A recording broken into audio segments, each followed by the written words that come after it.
Hi everyone, and welcome to General Chemistry Lab. If you're watching this video, you're either in General Chemistry 1 or General Chemistry 2 lab, and you're part of my online lab course. This video and this slideshow is going to act as kind of like an introduction to our course for this semester. Whether you're taking Gen Chem 1 or 2 lab, what's in this will apply to both of those courses. What we're going to do is I'm just going to go through, introduce myself, talk about some of our course policies and what you can expect out of this course, how to best succeed, and then we'll take a little tour of our e-learning course and our lab flow course so that you have an idea of what you would be seeing when you're taking this class. So my name is Dr. Kristen Burns. I'll be your course instructor for your online lab this semester.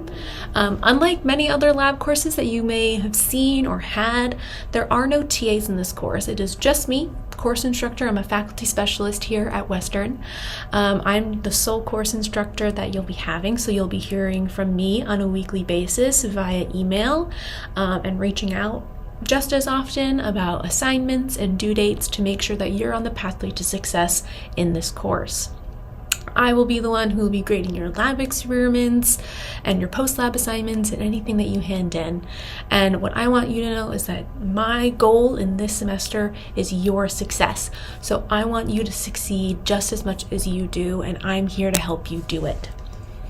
Now, over this course, we're going to be talking about proper lab techniques through our virtual lab experiments, which may seem a little silly to try to do lab experiments virtually, but I believe that what I have set up in this course, you'll be able to succeed in doing so, even though you are doing the lab virtually.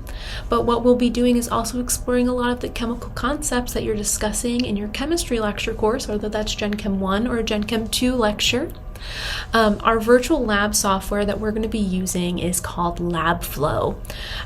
You can purchase LabFlow access either directly from LabFlow or through the bookstore. However, the bookstore price is double what you would get on LabFlow. That's so that the bookstore can make a profit. So I suggest purchasing directly from LabFlow, where you'll be paying $50 for your access. Every student is going to have a free trial of LabFlow during the first 2 weeks of the semester. So it's only for those 2 weeks. It's not like once you sign up, you have 2 weeks. So just make sure that if you're wanting to see if you want to stay in this class, or you're waiting on maybe funding to come in, that you're gaining access during those first 2 weeks and getting as much done as you possibly can, just in case you do lose access if you're waiting for funding or something like that. In our course, in our online course, all of our assignments are going to be due on Monday nights by 11:59 p.m. Because this is an asynchronous course, it is going to be fully led by you. I'm not going to be, telling you have to do certain things on certain days at certain times or anything like that. So we have the same due dates for all of our assignments every single week so that you can set up your own schedule around that. There'll be no random dates that'll come out of nowhere where things are due. Every Monday night, you'll have an assignment due for our course. Now, those assignments, we have 3 different assignments that are associated with each lab. So we'll be doing a couple labs, depending on the course that you're in, either 11 or 10 labs this semester. And each lab has 3 assignments that are associated with it.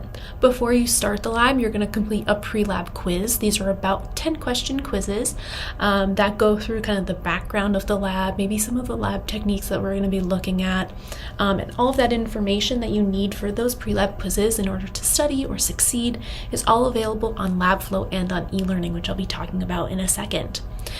Your next assignment that you'll do after the pre-lab quiz is the virtual lab experiment, and that's where you're going to be collecting data, making observations, doing calculations, and coming to some experimental conclusion about the lab.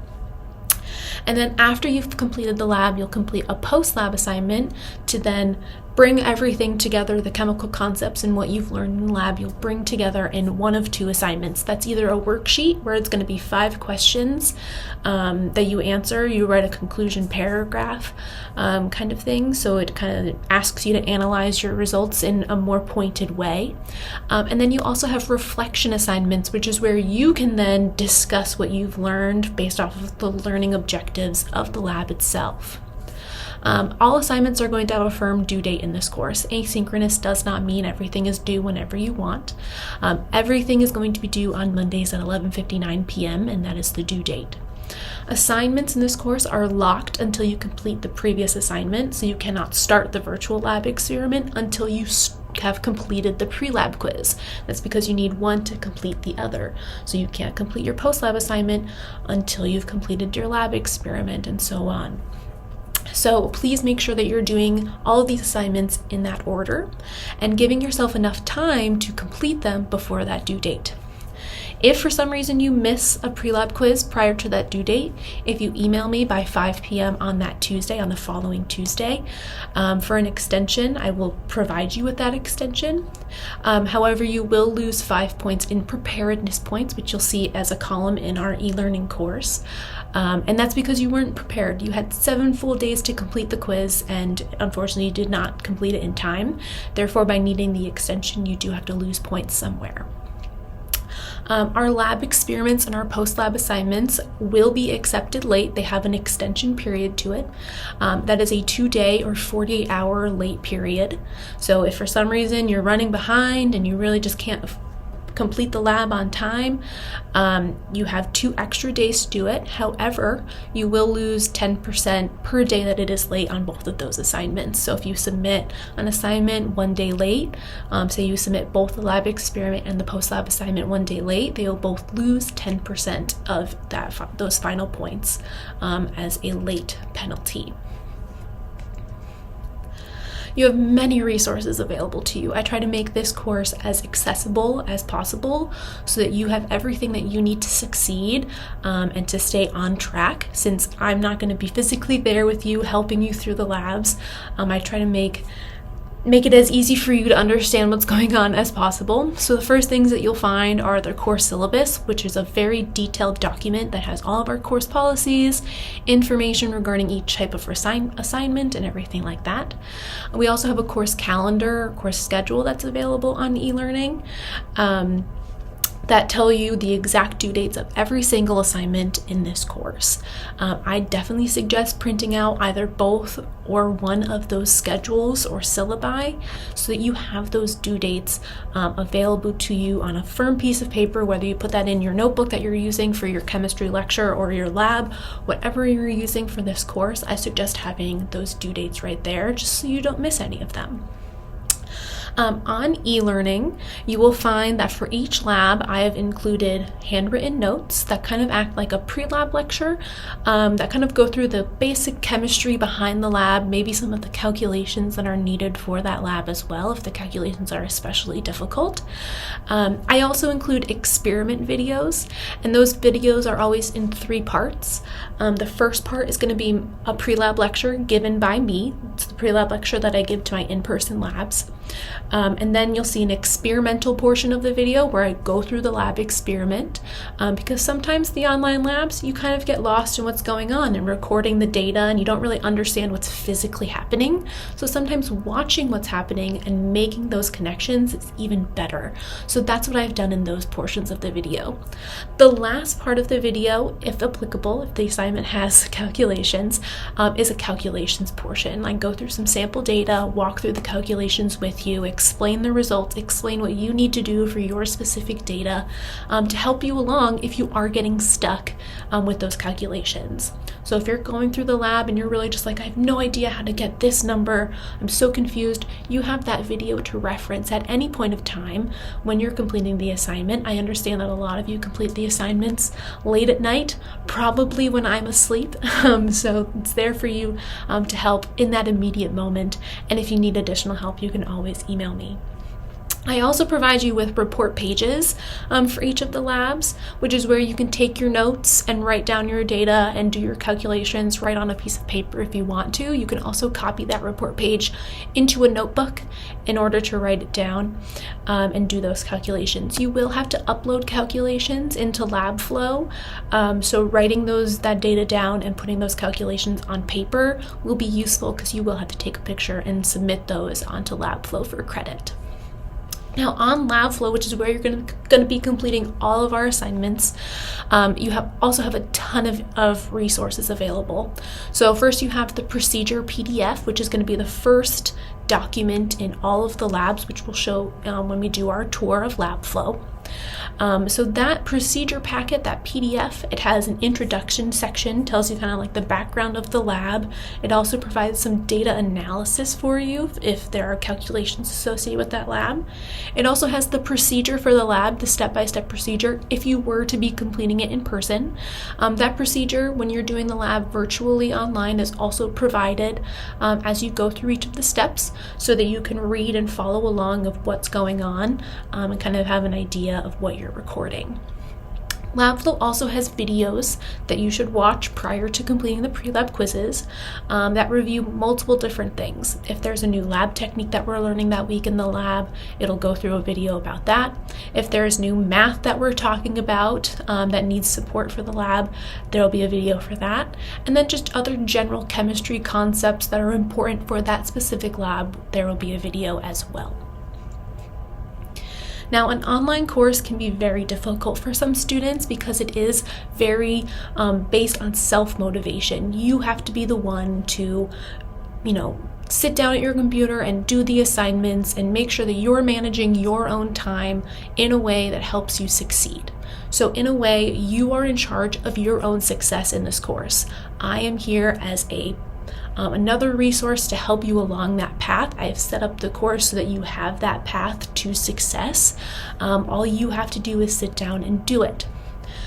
Your success is very important to me. Really, it is. And I know a lot of professors say that, but it genuinely is for me in this course because there is no face-to-face interaction between you and I.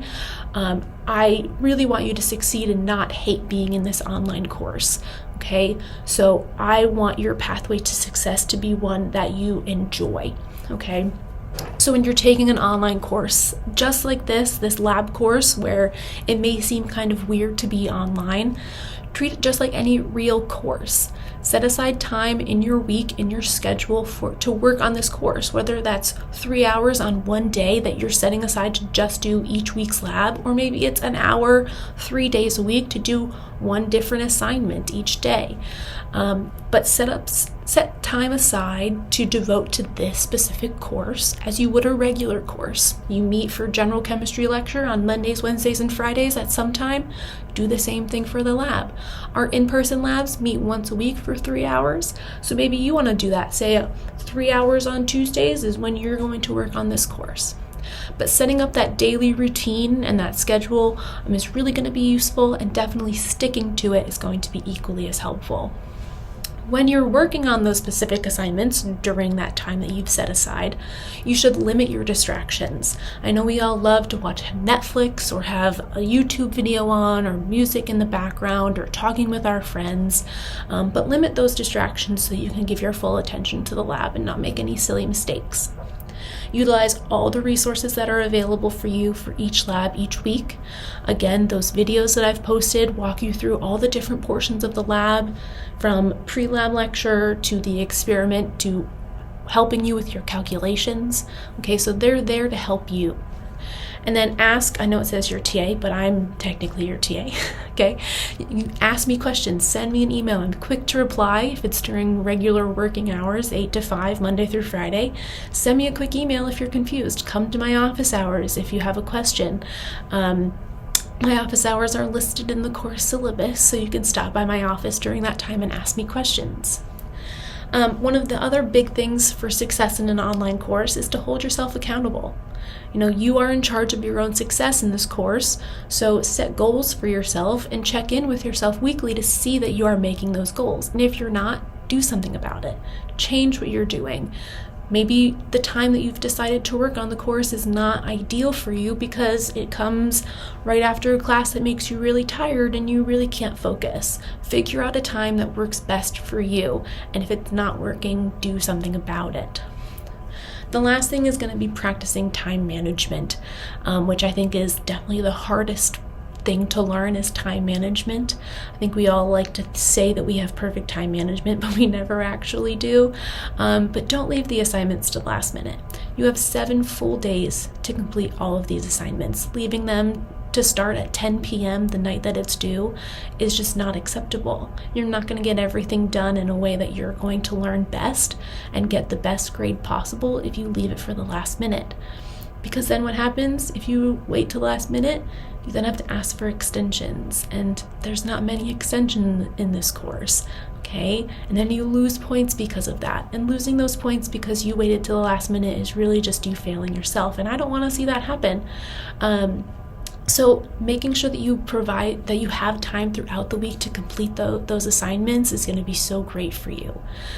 This isn't what I call a weekends only course. It's not like you could do it in a day. You need to spend time on it. You need to, work through it, work ahead of the course schedule whenever possible. Things are open from the beginning of the semester for you to work on if you want to work ahead, and that's totally fine. They may not be graded on the timeline that you like, but I'll get there, and you are more than welcome to ask me questions, even if it's a lab 2 ahead. That's totally fine. Okay, so practicing that time management is going to be the biggest thing for this online course. Now I want to take us quickly through a little tour of our e-learning site and and then going into LabFlow as well. So here is what our homepage is going to look like. This is for one of my summer courses, but all of our homepages are going to look very similar to this. So you'll have all of our news items here. Every week there will be a new news item that pops up on the homepage telling you exactly what needs to be done that week for that lab with specific due dates on there. So if you're ever confused on a due date, you can always look to our e-learning homepage.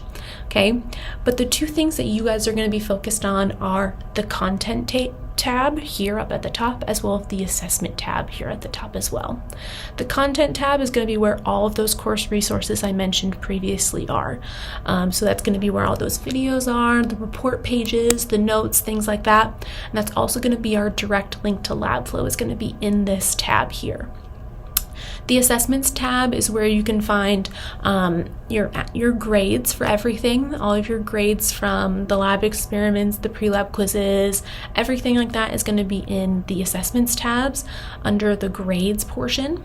If there's anything that needs to be submitted via a Dropbox, that's where you can find that as well. Here's what our content tab is going to look like. So we have on the left here is kind of our different modules or our different kind of little folders for what we're doing. So in our course information tab, that's where you're finding this video, but you can also find our course syllabus and our course schedule in there as well. We also have week 1. This is obviously not going to be May for some of us, but we have our week 1 module, which is going to have all of our different quizzes and assignments that we need to complete in that first week. This is where you will find the information to complete that. And then for each of our labs, this is kind of what you would see. You'll have your to-do list. So every lab has a to-do list with it, so you can see it in your e-learning calendar. And it basically tells you what assignment you have due. So it's the pre-lab quiz, the lab experiment, and the post-lab assignment.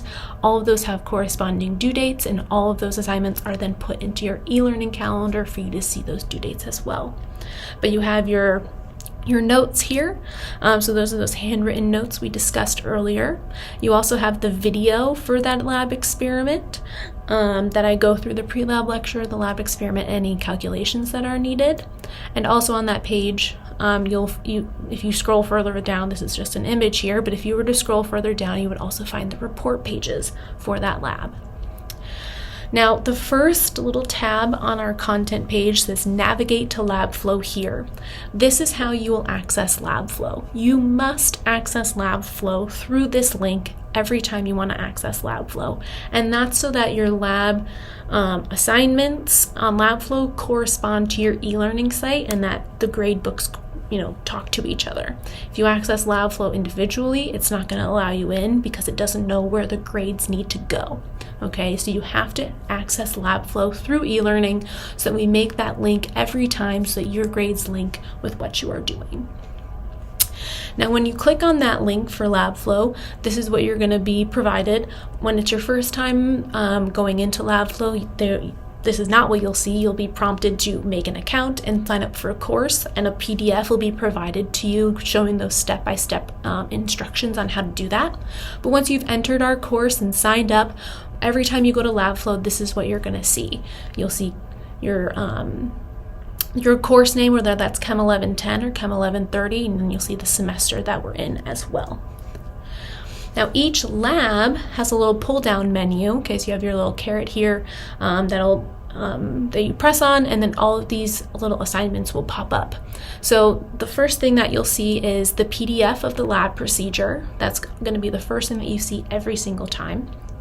After that will then be any videos. This one only has one video. Some of them may have 3 videos that you need to watch prior to completing the pre-lab quiz and the labs themselves. Again, these are going to be videos that are focused on lab techniques, math concepts, chemistry concepts that apply to that lab. You then have your pre-lab quiz that needs to be completed before you do any other assignment. Okay, so you have your pre-lab quiz here. Again, it's only about 10 questions. You have 3 attempts to do those quizzes to get the highest grade possible. It'll always take your highest grade that you get, regardless of which attempt you get that highest grade on.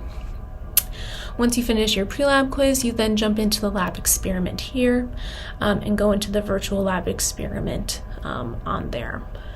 Once you've completed the lab experiment, you'll then see an assignment for your post-lab. This will either be labeled as reflection or worksheet, depending on the week that we're in. And once you click on that, it'll prompt you to either answer 5 questions if it's a worksheet, or submit or type up your reflection paragraph if it's a reflection, and there'll be a little text box on how to do that. Okay. So when you are in LabFlow and you go to complete one of your lab experiments, so here I am in lab experiment for glassware techniques and measurement, you'll be given this page here, okay? You won't have some of the buttons that you can see that I have just because I'm the instructor, you'll be the student, so it'll look slightly different. But generally this is what you're gonna see. The first question you'll be asked is, how will you collect data for this experiment? And if you go to this pull down, you have 2 options. You have in person or virtually. Because we are an online lab, you are completing all of the labs virtually. You are not to press in person. In person will prompt you to just type in data, but there's no data that will be provided. By choosing virtually, there will be data that you will then record from the experiment, and then that's how you'll get your data for the lab. So because we're an online lab, you're gonna choose virtually. And then we will go into the data acquisition portion of the lab. So for doing the lab virtually, this is what your data is going to look like. What this is saying is, so from the procedure, we've obtained a 100 milliliter beaker and put 60 milliliters of an unknown solution into it. It's now asking us to mass a clean, dry 10 milliliter graduated cylinder on an analytical balance and record the mass to the appropriate significant figures. So here's our empty graduated cylinder on a balance, and it's asking us to record that value in the text box here. So we type in the exact number that we see on the screen and hit next. Now it's telling us to pour 10 milliliters of solution into that graduated cylinder and weigh it on the same analytical balance used previously, then record the mass to the appropriate units and significant figures. So here's that mass again. However, we now have water in it, so when the masses increase, we type that in again. So when you're given masses, write down the exact number that you see on the screen.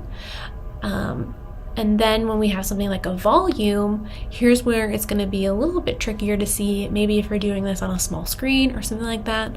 But what we want to do is, when we're asked to find the volume of a liquid, we see this darker gray line here. Okay, that darker gray line is considered a meniscus. Okay, it's just how water or other liquids interact with glass. Sometimes it causes it to be a little bit curved. Okay, when we're measuring volumes, in this case, we always want to go to the bottom of that meniscus. Okay, so see this curved portion right where that bottom is. So this is 9.90 milliliters. Okay, now I believe. So LabFlow doesn't want you to type in the units because it already knows what units it needs to be in. So I put in milliliters and it told me that it only wants numeric values, so you don't want to put your units in there. LabFlow, if you put in the wrong number of significant figures or a number that is completely off of what they are expecting, it will stop you before allowing you to move forward, saying, hey, you did this wrong. Maybe try that again so you're getting the proper data. Now, in chemistry, we do multiple trials of things. So for this lab, we then have to go through the trials again. So we're going to measure the liquid and then the volume and then the liquid and the volume. We're going to do that a couple of times. Basically, what's going to happen is we're going to go through all of this and we're going to collect all of our data, and then it's going to ask us, okay, are you ready to submit this data and move on to the calculations section? Review all of your data, make sure that all of your numbers are what you want to type in, there's no errors or anything like that, because once you leave that data analysis portion, you cannot go back to it. Okay, only I can send you back, and I don't do that very often because that's your data, you can't necessarily change it. Okay, if you have a major typo, let me know, I can send you back.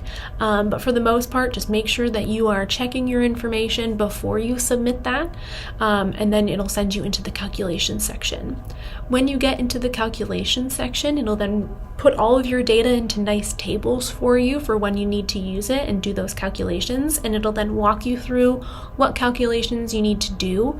So it'll ask you, take the difference between the mass of the empty graduated cylinder and the graduated cylinder that contained water to find the mass of the water. So you'll do that subtraction, and you'll find that value. You'll type that in, and basically you're going to type in all of the information for your calculations onto that one page, and then you're going to submit it. LabFlow will grade everything automatically and tell you what you did right or wrong and give you a generalized reason for why it was right or wrong. And what you can do is you can then attempt those calculations again. When you go through and do those calculations again, it's not going to bring you back to the data entry to redo the entire experiment. It's just going to allow you to edit any of those numbers on that calculations page in case you need to redo any of your calculations or redo your significant figures or something that you've missed. So definitely take advantage of those additional attempts to get those higher scores so you're not making silly sig fig mistakes multiple times and losing those small little points, because half point sig fig losses, they add up. Okay, so if we can change those, definitely take those 3 attempts to your advantage, and increase those points. And if you're confused on what to do in between attempts, please email me. Please review those videos and see what you did wrong, and we can definitely help you. I will absolutely help you work through those calculations via email or in office hours, whatever you need. I can check numbers for you, make sure that we're on the right path. Send me what you're doing so we can figure out where you're getting stuck, and it will definitely be there to help you. Once you've completed all of those calculations, please make sure that you have pressed submit and that you've submitted it on time. If you don't hit the submit button before the due date, it'll then be marked late. And then you'll lose late points based off of that. Okay, in terms of LabFlow, that's really all we need to see right now. All of the post-lab assignments are very similar to what you're seeing here, except instead of recording data, it's just going to be text boxes where you answer those individual questions. Or maybe you have to upload some pictures based off of a math problem that you're asked to do or something along those lines. If you're ever having issues with LabFlow and maybe something's wrong in terms of something's not showing up on the page or it's not allowing you to log in or something along those lines, if you go down to the corner here where there's this little person, if you click that, you have things like add to my calendar, so you can add all of the due dates to your personal calendar. You have your profile here in case you need to change your name or your email or something. But the big one that you may need to use is the support button. So if we go here, this is where you can submit a ticket if you're having an issue, and LabFlow support will reach back out to you with ways to troubleshoot or fix the issue. They contact me if one of my students is having an issue that will then affect due dates and stuff like that. So they do put us in contact in terms of saying, hey, there's this issue that's causing a few students to not be able to do the assignment, just so that you know, so that they keep me in the loop as well. So if you're having issues with LabFlow, please make sure that you submit a ticket. I can't help you with LabFlow based, like LabFlow software based issues. Like if things aren't showing up, I can't do anything about it from my end. So I will just be telling you to go to support. So if you are facing those issues, just go immediately to support. Feel free to send me an email saying, hey, I'm having this issue and I'm sending in a support ticket. And just so that you know, keep me in the loop. And that would be great. So yeah, overall, that's what our course looks like. If you have any questions at all, please feel free to reach out, ask me questions, anything that you need. I am here for you to help with whatever that you need.